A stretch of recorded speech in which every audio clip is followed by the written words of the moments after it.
আপনার মেয়ের বিয়ের জন্য রূপশ্রী প্রকল্পের 25,000 টাকা অনুদান নিতে চাইছেন, কিন্তু ফর্ম ফিল আপ করতে কি আপনার বিভ্রান্ত হচ্ছে? চিন্তার কিছু নেই। এই ভিডিওতে আমি ধাপে ধাপে দেখিয়ে দেবো কীভাবে ফর্মটি সঠিকভাবে পূরণ করবেন এবং কোন কোন নথি লাগবে তা পুরো ভিডিওটি মনোযোগ সহকারে দেখুন। অন স্ক্রিনে আপনারা দেখতে পাচ্ছেন রূপশ্রী প্রকল্পের ফর্ম। এই রূপশ্রী প্রকল্পের ফর্মটি আপনি আপনার বিডিও অফিস বা পঞ্চায়েত বা পৌরসভাতে কিন্তু পেয়ে যাবেন। সেখান থেকে কালেক্ট করে নেওয়ার পর এই ফর্মটি কিভাবে আপনি ফিল আপ করবেন তা চলুন দেখে নেওয়া যাক। প্রথমে দেখতে পাচ্ছেন আবেদনকারীর আবেদনপত্রটিতে লেখা রয়েছে শুধুমাত্র ইংরেজিতে কিন্তু এই আবেদনপত্রটি পূরণ করতে হবে। এরপর চলে আসে আবেদনকারীর বিবরণ। আবেদনকারীর বিবরণ এখানে কিন্তু ব্যাংক অ্যাকাউন্ট অর্থাৎ ব্যাংকের ফ্রন্ট পেজে যে নামটি রয়েছে সেই নামটি এখানে কিন্তু ক্যাপিটাল লেটারে আপনি লিখবেন। লেখার পর এখানে নিচের দিকে আসবেন, দেখতে পাচ্ছেন জন্মের তারিখ। জন্মের তারিখ অবশ্যই আপনি বার্থ সার্টিফিকেট, অ্যাডমিট কার্ড বা আধার কার্ড দেখে এখানে সঠিকটি লিখবেন। এরপর চলে আসি প্রস্তাবিত বিবাহের তারিখ। প্রস্তাবিত বিবাহের তারিখ অবশ্যই যে তারিখে আপনার বিবাহ বন্ধনে আবদ্ধ হচ্ছেন তার থেকে 30 দিন আগে কিন্তু এই রূপশ্রী প্রকল্পের ফর্মটি ফিল আপ করে আপনার ব্লক বা বিডিও বা পৌরসভা বা পঞ্চায়েত এলাকায় বসবাস করে থাকলে পঞ্চায়েতে কিন্তু এই ফর্মটি জমা দিতে হবে। এখানে দেখে যে মেয়েটি আবেদন করছে সেই মেয়েটির 1 কপি পাসপোর্ট সাইজের ফটো কিন্তু এখানে দিতে হবে। 2024 সালে কিন্তু এই ফর্মটি 24 সালের রূপশ্রী প্রকল্পের ফর্মটিতে কিন্তু এই প্রস্তাবিত বিবাহ অনুষ্ঠানের ঠিকানা ছিল না। 2025 সালের কিন্তু এই ফর্মটিতে কিন্তু প্রস্তাবিত বিবাহ অনুষ্ঠানের ঠিকানা দিয়েছে। অবশ্যই 2024 সালের ফর্মটি যদি আপনার কাছে থেকে থাকে সেই ফর্মটি ফিল আপ করবেন না। 2025 সালে যে নতুন ফর্ম এসছে সেই ফর্মটি ফিল আপ করবেন। 2024 সালের ফর্মটি ফিল আপ করলে কিন্তু আপনার ফর্মটি বাতিল হতে পারে। এখানে কি করবেন, আপনি প্রস্তাবিত বিবাহের অনুষ্ঠানটি আপনার কোথায় হচ্ছে সেই অ্যাড্রেসটি দিতে হবে। আপনি ভিলেজের নাম দেবেন, আপনার বাড়ির নাম্বার দেবেন, এরপরে আপনার গ্রাম পঞ্চায়েতের নাম দেবেন, আপনার রাস্তার নাম যদি জানা থাকে রাস্তার নামটি দেবেন, এবং আপনি যদি ব্লক বা মহকুমা বা কর্পোরেশন এরিয়ায় বসবাস করে থাকেন তাহলে আপনি যদি ব্লক এরিয়ায় বসবাস করে থাকেন তাহলে ব্লকের নাম দেবেন, মহকুমা এলাকায় বসবাস করে থাকলে মহকুমার নাম, এবং কর্পোরেশন এলাকায় বসবাস করে থাকলে কর্পোরেশনের নাম কিন্তু এখানে আপনার দিতে হবে। এরই পাশাপাশি আপনার থানার নামটি দেবেন, আপনি কোন ডিস্ট্রিক্টে বসবাস করছেন সেই ডিস্ট্রিক্টের নাম, পোস্ট অফিস আপনার কি রয়েছে সেই পোস্ট অফিস এবং আপনার পিনকোডটি দেবেন। এবং এবার চলে আসি মাতার নাম। মাতার নামটি অবশ্যই দেবেন, মেয়ের মায়ের নাম কিন্তু এখানে দিতে হবে এবং মেয়ের পিতার নাম কিন্তু পরবর্তীতে দিতে হবে। এবার চলে আসি বর্তমান ঠিকানা। বর্তমান ঠিকানার অ্যাড্রেস অর্থাৎ কারেন্ট অ্যাড্রেস, আপনি কোথায় বসবাস করেন, আপনার থানার নাম কি, আপনার পোস্ট অফিস কোথায় এবং আপনি কোন ডিস্ট্রিক্টে বসবাস করছেন, আপনার কোন জিপির আন্ডারে রয়েছেন, আপনার ডিস্ট্রিক্টের নাম কি রয়েছে, স্টেটের নাম এবং আপনার পিনকোড কত রয়েছে। এবার চলে আসি যে মোবাইল নাম্বার কিন্তু আপনাকে দিতেই হবে। দেখুন এখানে ম্যান্ডেটরি একটি কথা বলে দিয়েছে যে এই নম্বরে কিন্তু আপনি আপনার আবেদন সম্পর্কে তথ্য জানতে পারবেন। এখানে বলেছে যে মোবাইল নাম্বারটি কেন মাস্ট বি, কারণ মোবাইল নাম্বারটি যখন আপনি আপনার ব্লক বা পঞ্চায়েতে এই ফর্মটি জমা দেবেন, ফর্মটির স্ট্যাটাস কিন্তু আপনার SMS-এর মাধ্যমে কিন্তু জানিয়ে দেওয়া হবে। এবার সবচেয়ে গুরুত্বপূর্ণ বিষয় যেটি রয়েছে হচ্ছে ব্যাংকের ডিটেলস। ব্যাংকের ডিটেলস যদি ভুল হয় তাহলে কিন্তু 25,000 টাকা আপনি কোনো রকমভাবেই পাবেন না। আপনি যে ব্যাংকের ডিটেলসটি দিচ্ছেন সেই ব্যাংকটি অবশ্যই সচল থাকতে হবে, অর্থাৎ সেই ব্যাংকের সঙ্গে কিন্তু আপনার দীর্ঘদিনের লেনদেন থাকতে হবে। লেনদেন থাকলে কি হবে আমি কেন বলছি, কারণ লেনদেন থাকলে সেই পয়সা তোলা বা জমা দেওয়া থাকলে সেই বইটি সচল থাকবে এবং সেই বইটিতে টাকা ঢুকতে সুবিধা হবে। তার জন্য সেই বইটি অবশ্যই দেবেন যে বইটি সচল রয়েছে।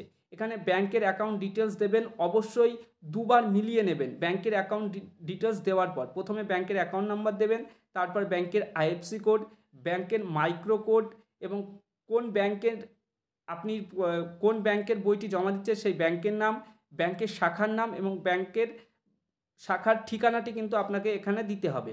অবশ্যই কেয়ারফুলিভাবে কিন্তু এটি ফিল আপ করতে হবে। এরপর চলে আসি শুধুমাত্র লিপিবদ্ধ করার জন্য কিছু ব্যক্তিগত ডিটেলস কিন্তু আপনাদের চাওয়া হয়েছে, আপনার শিক্ষাগত যোগ্যতা। এখানে যারা বিদ্যালয়ে যায়নি তারাও কিন্তু এই রূপশ্রী প্রকল্পের টাকা পেতে পারে।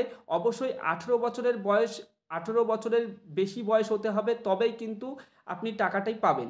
18 বছরের কম বয়সে যদি আপনি বিয়ে করে থাকেন সেক্ষেত্রে কিন্তু আপনি এই রূপশ্রী প্রকল্পের কোনো সুবিধা পাবেন না। এবং জাতি এখানে কি রয়েছে, আপনার জাতি যেটি রয়েছে সেই ঘরের পাশে টিক দেবেন এবং আপনার ধর্ম যেটি রয়েছে সেই ধর্মের পাশে টিক দেবেন। এরপর চলে আসি পাত্রের ডিটেলস। এখানে পাত্রের নামটি অবশ্যই ক্যাপিটাল লেটারে লিখবেন এবং পাত্রের ডিটেলস লেখার জন্য অবশ্যই পাত্রের কাছ থেকে আধার কার্ডটি চেয়ে নেবেন। আধার কার্ডের যে ডেট অফ বার্থ রয়েছে সেই ডেট অফ বার্থটি দেবেন এবং পাত্রের মায়ের নাম দেবেন এবং পাত্রের বাবার নাম দেবেন। এবার পাসপোর্ট মাপের 1 কপি কালার ফটো এখানে দিতে হবে। পেজে চলে আসি, পাত্রের ডিটেলস। এখানে পাত্রের যে কারেন্ট অ্যাড্রেস, অর্থাৎ যেখানে আপনি বিয়ে করছেন সেই ছেলের বাড়ির অ্যাড্রেস কিন্তু এখানে দিতে হবে। এখানে বাড়ির নাম্বার দেবেন, রাস্তার নাম দেবেন, তারপরে আপনার ছেলের থানা কি রয়েছে, পোস্ট অফিস কোথায়, কোন জিপি, কোন গ্রাম পঞ্চায়েত বা ওয়ার্ডের আন্ডারে বসবাস করছে, ব্লকের নাম কি রয়েছে, ডিস্ট্রিক্ট এবং স্টেট এবং পিনকোড, এগুলি কিন্তু আপনাকে খুব কেয়ারফুলিভাবে ফিল আপ করে দিতে হবে। এই সামান্য ভুল করলে কিন্তু আপনি 25,000 টাকা পাবেন না। এরপর চলে আসি ঘোষণা ও দাখিল করা কাগজপত্র, অর্থাৎ এখানে আপনাকে টিক দিতে হবে। দেখুন এখানে আপনি অবশ্যই পড়ে নেওয়ার পর টিক দিতে পারেন।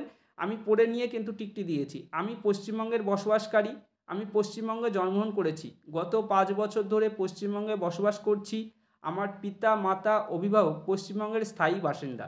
এই 3টি টিক কিন্তু আপনাকে দিতে হবে। এবার চলে আসি যে মেয়েটি বিয়ে করছে তার ডিটেলস। তার ডিটেলস বলতে এখানে আপনার যে মেয়েটির নাম প্রথমে দিয়েছেন সেই মেয়েটির বয়স কিন্তু 18 বছর হতে হবে, বেশি কিন্তু আপনার মেয়েটির বয়স হতে হবে।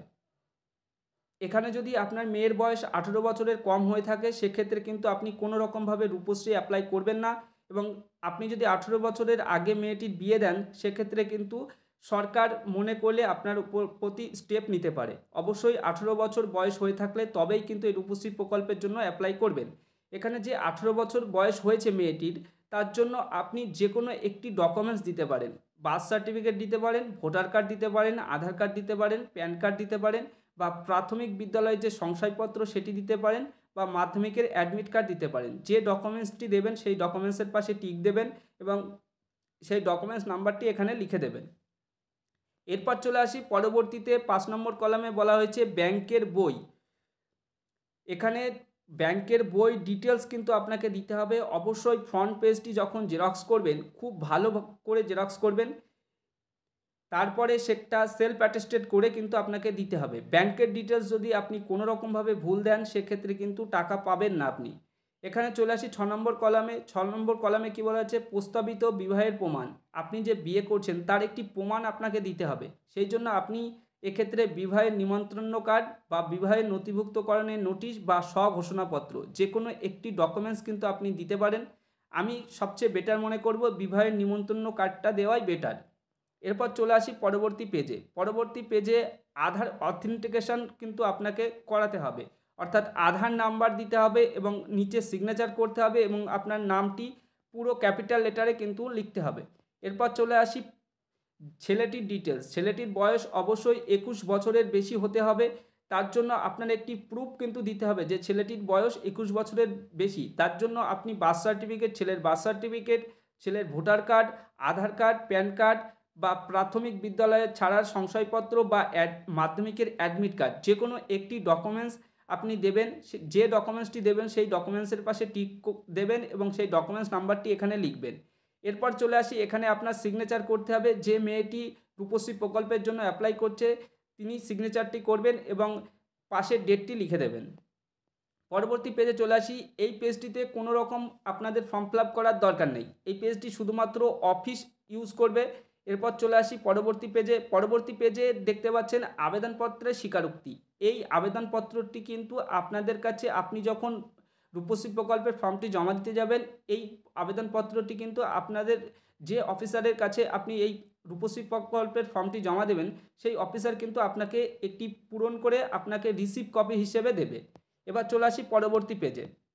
পরবর্তী পেজে আসলে আমরা দেখতে পাবো কিছু গুরুত্বপূর্ণ ডিক্লারেশন কিন্তু এখানে দেওয়া রয়েছে, যেগুলি আপনি আপনার বিবাহ অবশ্যই নথিবদ্ধ করুন।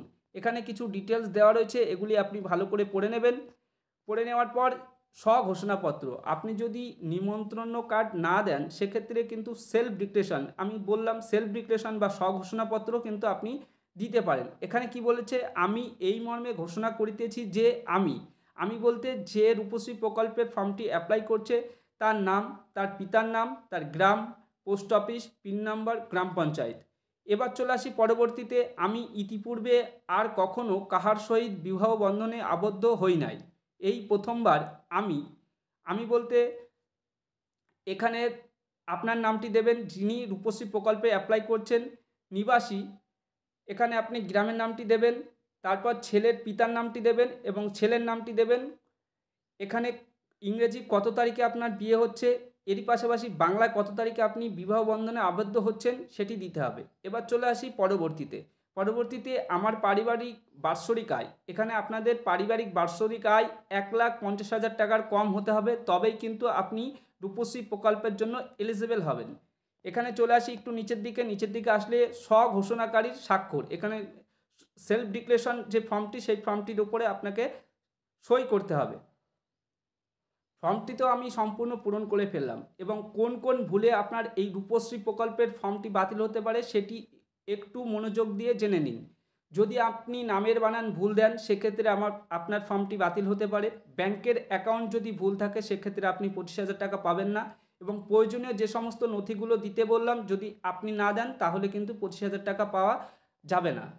এবার চলে আসি, আপনি যদি এই ভুলগুলো করে থাকেন সেক্ষেত্রে কিন্তু কোনো রকম রূপশ্রী প্রকল্পের টাকা আপনি পাবেন না। এতক্ষণ ধরে যদি ভিডিওটি দেখে থাকেন তাহলে অবশ্যই এটি আপনার সাহায্য করবে, তাই আপনার কাছে আমার একটি ছোট্ট অনুরোধ, যদি কোনো কিছু জানার থাকে অবশ্যই কমেন্ট বক্সে কমেন্ট লিখে জানান, এবং আরও নতুন নতুন তথ্য পেতে অবশ্যই চ্যানেলটিকে সাবস্ক্রাইব করে রাখুন।